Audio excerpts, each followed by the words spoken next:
Peace, y'all. What's up? I'm back here, in essence, bringing you a new video. Today I just want to talk about the house system. Well, before I get started with that, happy Sunday. It's a beautiful day out. Enjoy the day. Take action or something. So yeah, talk about the houses today.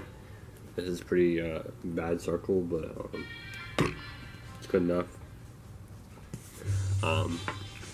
So you got the 1 to the 12.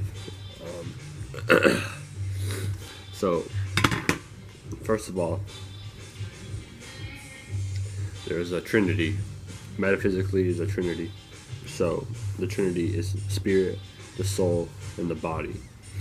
So the 1, the first house, right here, is the I am, which is the spirit.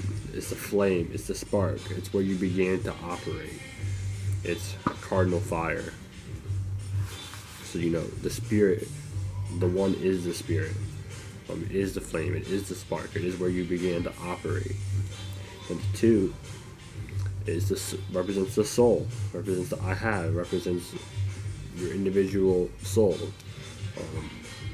Where you begin to value things, where you begin to compromise for things, where you begin to indulge in things. The 2 is represents the soul. That's why the moon is exalted in Taurus, or the second house, because the moon gets to act out the soul.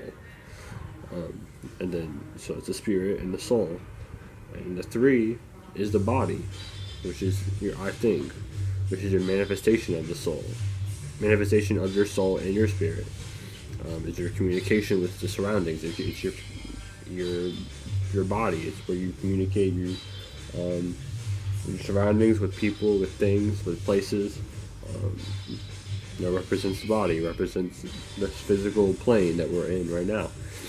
So you know that just those 3 houses, represent the whole Trinity, metaphysically. The 1, the 2, and the 3, the spirit, the soul, and the body. The body is manifestation of the spirit and the soul. And we get to the 4, which the 4 is the matters of home. It's where you feel comfortable. It's ruled by the moon.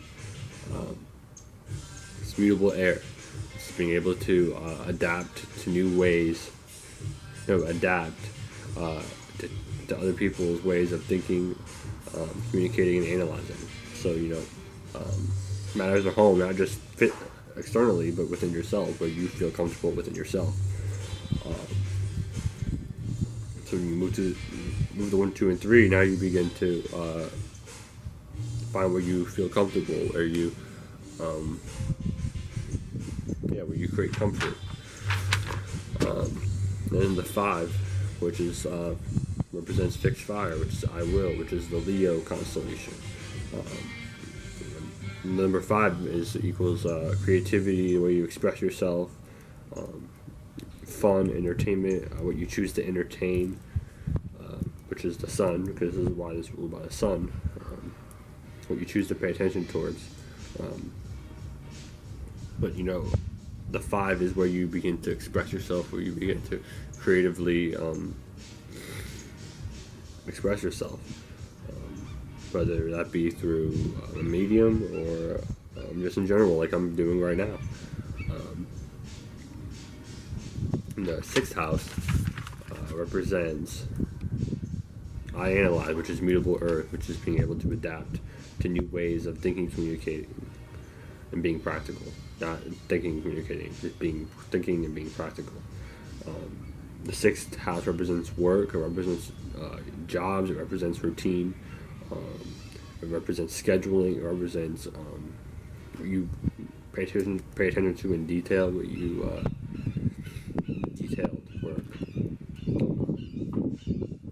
The number 7, which is the Libra constellation, the 7th house. This I balance, this is cardinal air, creating new ways of thinking, communicating, analyzing, which is the opposite of the 1st house. Which the 1st house has to do everything to do with self, which is I am. So you obviously see the 7th house has nothing to do with yourself. The 8th house, which is fixed water, which is I create. The fixed house, the eighth house is ruled by Scorpio, I believe. Fixed water equals being fixated on your own feelings and your own emotions. The eighth house represents secrets, what's behind closed doors, what you see in the dark, like what's in the dark. Transformation represents life, it represents death, it represents sex, it represents the occult, it represents the mysticism. So everything behind closed doors, everything that's in the dark. Number 9, which is I perceive, which is mutable fire. The ninth house represents mutable fire, being able to adapt to other people's ways of seeing and feeling about the world that is in. The ninth house is Sagittarius, which is represents higher education, represents travel, represents knowledge, represents spirituality. This is why Sagittarians are philosophers and educators and stuff like that. Which is also believed about Jupiter, which represents higher meanings, reasonings, and stuff like that. Now, number 10 is the Capricorn constellation, which was birthed. So let me get this clear: the constellations were birthed from the houses. So if these houses are in different areas, they still represent that energy. So the 10th house is cardinal Earth, being able to create new ways of thinking, communicating, and analyzing. The 10th house has everything to do with status and how you're seen in the world. Right now, just getting a little transit talk, Pluto is in the 10th house in Capricorn, which means it's going to transform. Well, Pluto's in my 10th house, let me get that clear. And Capricorn, but still, it's going to transform how you're seen and what your status is and what you're known for. So the 10th house has everything to do with what you're seen for, what you're known for, and stuff like that. It's matters of status. It's always matters of status in any way, not just as of career, but just in general, how people look at you. The 11th house, which is I know, which is fixed air, which is being fixated on your own ways of thinking, communicating, and analyzing. The 11th house has everything to do with public affairs, organizations, groups, friends. It's to do with organizations and groups, which is the Aquarius constellation, which is why a lot of Aquarians are scientists, are they're always a part of scientific organizations, or not a stereotype, but you know what I mean. And the 12th house, which is probably my most fascinated house, which is mutable water, which is being able to adapt, which is being able to adapt to other people's ways of feelings and emotions. So the 12th house represents the subconscious realm. It represents the internal realm. It represents everything that's not physical. It represents the yin. The yang is the external. It represents your imagination. It represents your creativity. It represents your spirituality. It also represents the quantum field. It also represents self-undoing. And the 12th house is where our personality emanates from. So the 12th house is a deep house, and I have some planets in there too. But yeah, so this is my quick rundown of the houses.